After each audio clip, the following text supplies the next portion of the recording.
Hello everyone, welcome to Screen Scream. I'm Viola. In today's episode, I'm going to introduce movies that discuss characters that might have another facade that we don't really understand. Without further ado, let's listen to the introduction of the first new movie we're going to talk about, which is one that I've already seen. The Great 14th, Tenzin Gyatso, Dalai Lama in his own words. Uniquely and exclusively features Tenzin Gyatso as both subject and narrator, as he presents the full arc of his epic and very public life as the 14th Dalai Lama. Through intimate conversation and previously unreleased archival footage and images, the Dalai Lama reveals his story and experience of the personal, political, spiritual, and historical events that shaped his life. From childhood to adulthood, in his quest for democracy, the Great 14th offers an extraordinary, unprecedented insight into the complexities of his life, from past lives of the 5th and 13th Dalai Lamas to his current life as the spiritual and former political leader of Tibet, and as a tireless Nobel Peace Laureate. This is a story and a documentary for the ages, revealing the soul of the simple monk who aspires every day to show us the true nature of power and the nobility of our humanity. Time always moving. No force can stop that. I myself, getting older. The first new movie we're going to talk about today is about Dalai Lama. I think it's really cool. Even though I'm not a Buddhist, not to mention the Tibetan Buddhism, I'm pretty sure everyone in the world more or less has heard of Dalai Lama, and this movie is a documentary. It's not made by Indian filmmakers because Dalai Lama himself lives in India right now. Instead, the director is American. Some people may have negative impression of Dalai Lama because of some scandals, or we don't know whether it's true or not, some news coverages of him. But I think no matter what, aside from these scandals or bad reputations, the Great 14th is definitely great because of other things he has done and everything he has experienced in his past. This documentary is a movie that he himself narrates, and just like what we heard in the introduction, it reveals Dalai Lama's personal, political, spiritual, and historical events. I actually learned a lot after watching this movie.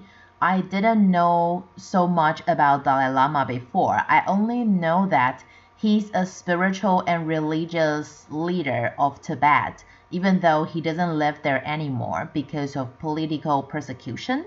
The documentary took 8 years to finish, so the Dalai Lama we see in the movie is about 83 years old, while he's actually 88 years old right now. Oh wait, so that took 6 years? Sorry about my math. And in the documentary, we're able to see how he grew up from his childhood to adulthood.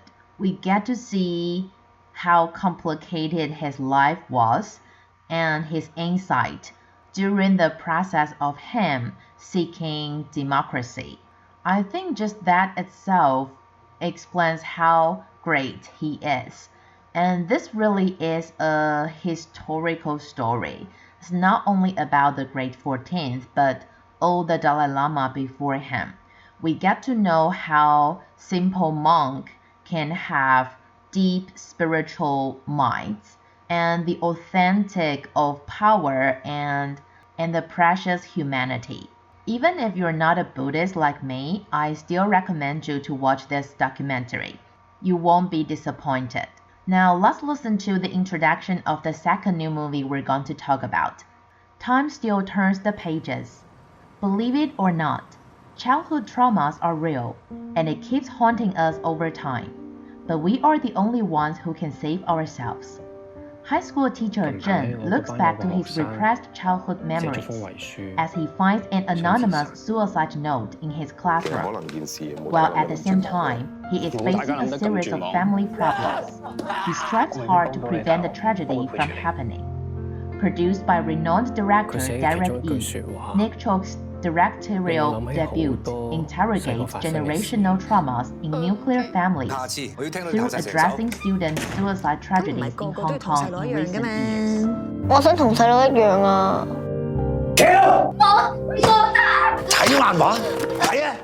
！The second new movie we're going to talk about today is a Hong Kong movie. It got nominated for 5 different awards at the 60th Golden Horse Award, including Best Feature Film, Best New Director, Best Actor in a Supporting Role, Best Original Screenplay, and Best Editing. Eventually, it got the Best New Director. So we can see that maybe Time Still Turns the Pages is not a very mature film, but it's one of the best among new directors. The director graduated from the Creative Media College at Hong Kong City University. He was a scriptwriter, and Time Still Turns the Pages is his very first feature film, and not only got selected for the first feature film plan as a college student, he also attracted one of the Hong Kong's award-winning director to be his producer, and he got nominated for Best Feature Film as a college. That's unprecedented. In the introduction, we heard that the teacher, Chen, is facing some family problems. So what are these problems? One part is that he's facing a marital crisis with his wife, and also his father is very sick. These are 2 major pressure issues he has, but at the same time, he has to compete with the time to find out who in his class left that suicide note so that he's able to prevent the tragedy from happening. The story starts from Jen's childhood diary, so the narrating is from past to present, and in the meantime, we will see the trauma of the protagonist's childhood from time to time. The director uses this very smooth method to tell us that there's actually this issue of young generation suicide in this fast-paced city. And also the editing is pretty precise. The audience gets to understand what the protagonist is thinking about. So if you're interested in Hong Kong movie, or you'd like to know how young generation think about suicide, you can go watch Time Still Turns the Pages. And before we move on to Top 007, talk about other movies, let's review what we had from last week. Top 3 was The Marvels. Top 2, Napoleon, and Top 1, The Hunger Games, The Blood of Songbirds and Snakes. There aren't many changes on the chart this week, but we still need to check out what are the differences. Top 7 to Top 4 first. Top 4, Taylor Swift, The Eras Tour. This has been the most extraordinary experience of my entire life. The Marvels. This is just the beginning.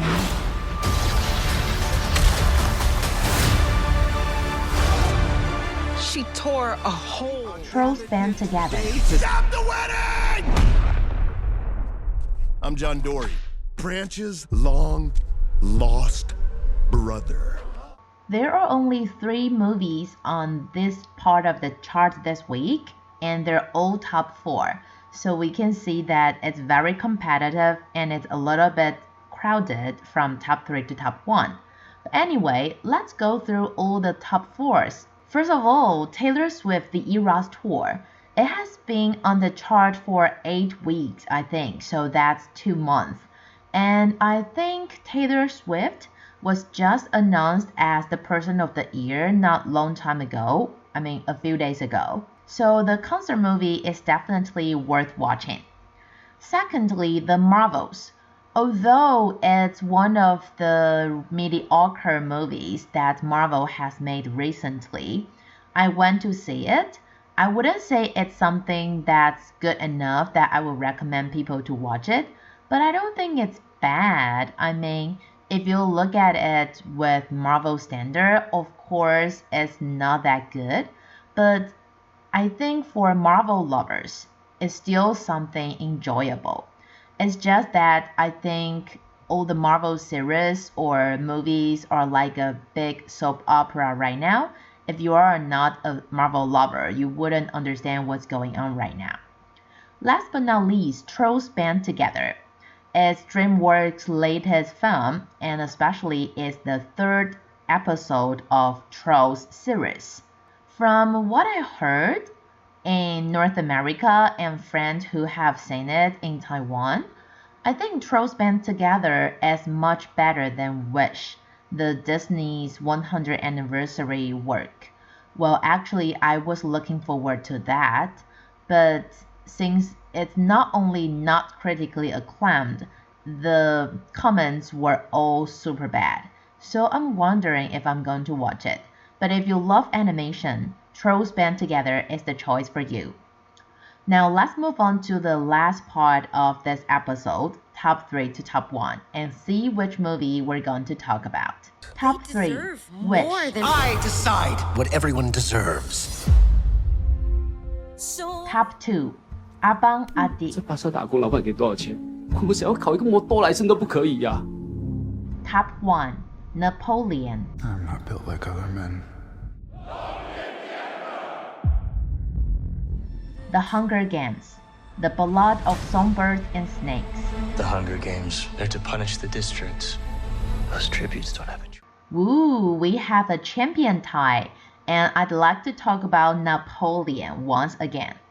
Although the movie emphasizes on romantic elements, you know, the relationship between Napoleon and his wife, Josephine, and how they build up the characters, the director still focused on several battle scenes in the movie. So if you go watch Napoleon, you will see that the crew recreated the epic historical battles.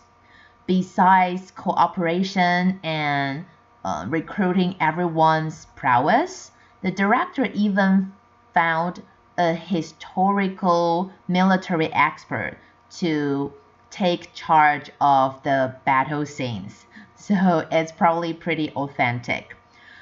Napoleon is an adventurous historical biographical drama after all. So the director hopes that through epic scenes, the audience gets to go back to 18th and 19th century to experience the militant battlefield. In order to fulfill that, the outfit crew created special wardrobe that amazed the director and the cast. Basically, the whole movie hopes that through their relationship, battlefield killings, and political disputes, they're able to present how Napoleon and Josephine affect later generations and Europe in general. As I mentioned last week, in order to make Napoleon, they had to go through all the documentary about Josephine because there isn't much. But the protagonist is Napoleon after all, so they also need to decode Napoleon. The director needs someone who's able to combine the complicated various characteristics of Napoleon, but also able to control the mindset within and out of the character. So that's the reason why he got Joaquin Phoenix to play Napoleon. Napoleon in this film is not a character for you to blame or for you to worship. He's not an anti-hero or hero in the film.